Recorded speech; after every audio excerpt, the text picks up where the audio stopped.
Post dinner, after my prayers, nearly asleep by 10. I was not getting sleep.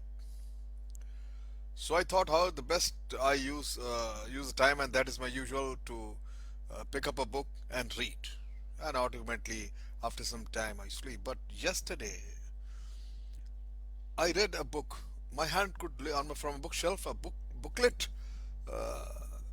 I could get in my hands containing the information of the about space, and it was so interesting that I continue reading for quite late night, and I realized that now I think I should have greater faith in God, and I say with conviction while I share my views with you what I read, that why I know that there is a God. You see, two paragraphs that concern the hugeness of the universe impressed me very much. To understand these paragraphs, you have to know what a light year is. Light travels 186,000 miles per second. That is 1 lakh 86,000 miles per second, equivalent to about 7.5 times around the earth every second. Just imagine the hugeness. Now, if you start that light by ray out straight and let it continue for a year's time, that distance is called a light year. Just to measure, imagine.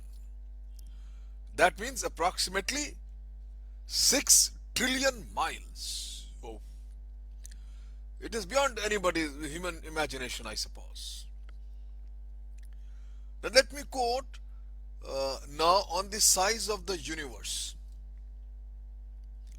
When we recall that our galaxy in some 100,000, 1 lakh light years in diameter, the sun keeps an insignificant star some 30,000 light years from the galactic center, circling in an orbit of an own every 200 million years as the galaxy rotates. We realize how difficult it is to solar system. I think even if it is a scientific imagination, it is such an imagination. It itself draws its attraction. But it's all scientifically proven, whatever was written there. Any space scientist, or anyone who is reading about space books will definitely bear witness what has been written in the space booklet is truth and nothing else. Now, nor is the interstellar space of our galaxy the end. For beyond are the millions of other galaxies, all apparently moving from one another at fantastic speed. The limits of the life telescopically observable universe extend at least 2 billion light years from us in all directions. Oh my God. This shows how big our universe is. Come back now to what we know of atomic structure. We all know it. Every child is taught the basic in the science. Now take your mind to this atomic structure. The smallest particle known an atom. And these atoms have a great similarity to our solar system as to the universe, for they have electrons rotating about a nucleus in regular pattern. Now, what is the point I'm making here? Why I'm telling all these distances of the hugeness, the unimaginable vastness of the universe or the creation? What is the point I'm trying to make? It is, my friend, the orderliness of the whole universe which impresses me about us, from the smallest atomic structure to the galaxies millions of light years across. It is mind boggling, simply amazing, and all traveling in a prescribed orbit in relation to one another. Just imagine, could this have just happened on its own? What is that, or who is that which is making all this a reality or happening? Was it an accident that a bunch of float scan and the jet sam suddenly started making these orbits of its own accord? I can't believe this. Nothing happens on its own. There has to be some creator. Somebody is controlling all this ordinance, this movement, without ensuring that, I don't know since how many billion years, without one planet colliding with another, one galaxy mixing with another, or some catastrophe, or the Armageddon falling upon the humanity. Was it an accident? I can't believe this. Surely this has to be a plan. And there's one big thing in space that tells me or shows me that there is something called God. You call it by any names, Allah, Bhagwan, Vaheguru, but there is something called God. Some power put all these into orbit and keep it there, functioning non-stop with absolute meticulousness. Now, the book also, now let's compare our projects.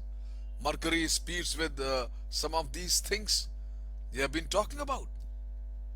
We think sometime that we are pretty good in all the projects. It's about 5 miles per second. Just imagine. This is quite fast by earthly standards. But in terms of what's going on in the space, the efforts of any space research, anyone who moving in a space shuttle, trying to reach moon and other planets is just a puny. You can't measure God in scientific terms, I suppose. You can't see, feel, smell, or touch religious powers. It is simply intangible, simply intangible. You take an example of an airplane. Airplane may have the most powerful engine in the world, the finest aerodynamic design, but without a certain intangible force in it, it is of limited use. You see, we get directions by reference to our compass. Now, the force that runs the compass defies all our senses. You can't see, you can't hear, you can't touch that force, you can't taste, you can't smell.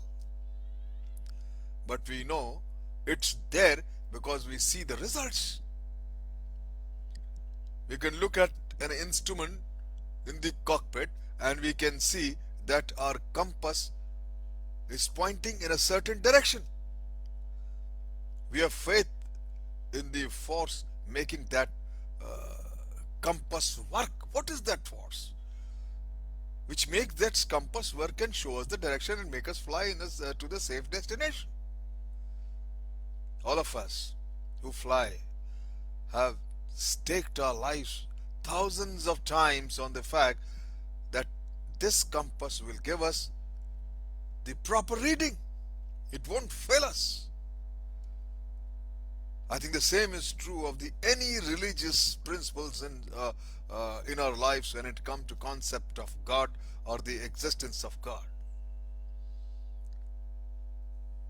If we let them guide us, our senses don't have to pick them up. We have seen the results of the these effects in our lives and in the lives of others. So I say with conviction now, anybody who doubts the existence of God, he must go through any booklet of space sciences. It is mind-boggling.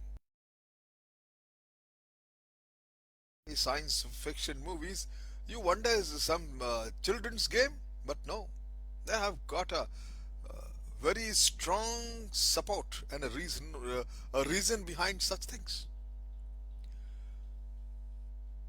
More you read space books, you will be convinced and you will know where God is.